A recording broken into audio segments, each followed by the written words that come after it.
Let's explore the inferior aspect of the skull, and as we take a look at these, we're just going to walk through some of the markings.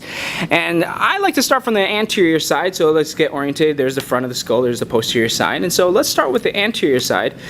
First things is the teeth. You can see all these things. You get the hard palate that's essentially made up of two bones, the maxilla and the palatine bone, and you can imagine this is the horizontal plate of the maxilla, and here's the horizontal plate of the palatine bones. 2/3 of it is maxilla, about maybe even a little less than that, 1/3 is the horizontal plate of the palatine bone. Right in between is this incisive foramen. I always think incisors like a beaver right in between there. There's the incisive foramen. And then of course right here we get the two palatine foramens. Here's the greater one, and then there are the lesser ones, real small, just on the other side here. So those are very small ones. So that's the greater palatine and lesser palatine foramen. We then also find ourselves with these large kind of plates. This is the medial and lateral pterygoid plates of the sphenoid bone, both left and right. I always imagine a pterodactyl with his legs coming down. If you can imagine, if you see this, it looks like two legs coming down. And if you're a pterodactyl, you'll grab your prey with these. And so those are our pterygoid processes. And so medial and lateral plate, they're attachments for our muscles for chewing.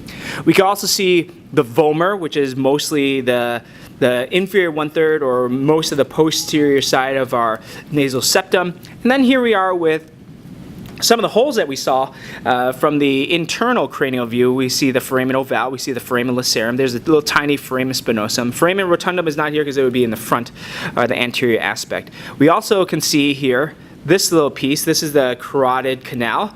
And then there's the jugular foramen with the jugular fossa. Imagine the jugular fossa being like a cup, and then you punch a hole in the bottom of the cup, and there's the foramen. Okay, so that's the jugular fossa with the jugular foramen, and then right next to it is this little hole that's underneath the occipital condyles. You can see how it kind of races underneath. This is the hypoglossal canal, and this is where the hypoglossal nerve will come through, and then next to the foramen magnum, right next to these little rounded things called the occipital condyles. Yes, you have the condylar fossa and the foramen sometimes, or condylar canals, but that's all right. Otherwise, we also have these two large mass-like structures called the mastoid process, and then right in front of it is these really sharp, ouch, this one's not as formed, it's a really young skull here, but a very sharp spinous process with in between what we call the stylomastoid foramen, and that's nice, stylomastoid foramen. What holes in between the styloid process and mastoid process? The styloid-mastoid foramen.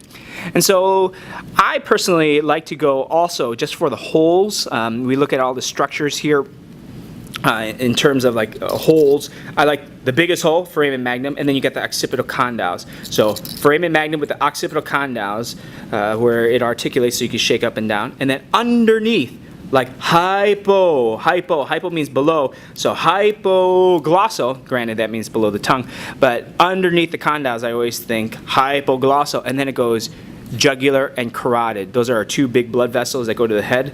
So if you go foramen magnum, hypoglossal canal with the jugular and carotid canal right there, that is a nice kind of pattern. You get all these and you can name them all, and then you get the other smaller ones that we see, spinosum, ovale, and lacerum. Last couple things, you can kind of see like the superior nuchal line up here. This one really doesn't have an external occipital protuberance because it's a female skull, so they don't really have as big of ones as males do. Inferior nuchal line, or right across the external occipital protuberance, you get the superior nuchal line, and then here is the inferior nuchal line. You kind of see these lines here and here. And then other than that, you can see the zygomatic arch here. Off of the zygomatic bone, it's the temporal process of the zygomatic bone. Part of the reason why we say that is because it would make no sense for me to say zygomatic process of the zygomatic bone, because where is that located? You don't know. It's anywhere on the zygomatic bone. But if I said temporal process of the zygomatic bone, well, you know that that process is the one that jumps towards the temporal bone, and so that's why this is the temporal process of the zygomatic bone. And the same way, we have the the zygomatic process of the temporal bone, and when they join, they make the zygomatic arch.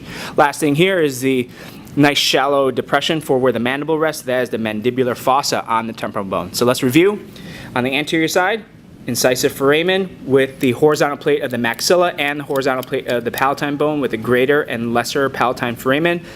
The vomer, here's the lateral and medial pterygoid plates, medial and lateral pterygoid plates. Here's the zygomatic bone with its temporal process of the zygomatic bone. zygomatic process of the temporal bone, with making the zygomatic arch. The two pits here are the mandibular fossa. We get the foramen ovale, foramen spinosum, foramen lacerum. And then we go through all these other holes, foramen magnum, and underneath the condyles is the hypoglossal canal. And then it goes jugular foramen, jugular fossa, carotid canal, and then we get the mastoid process here, and the styloid process would be a lot sharper if it was a little bit more developed. And in between is the stylomastoid foramen. We have the inferior nuchal line, superior nuchal line with the external occipital protuberance here, and then of course the condylar fossas and the occipital condyles leading to the occipital canal.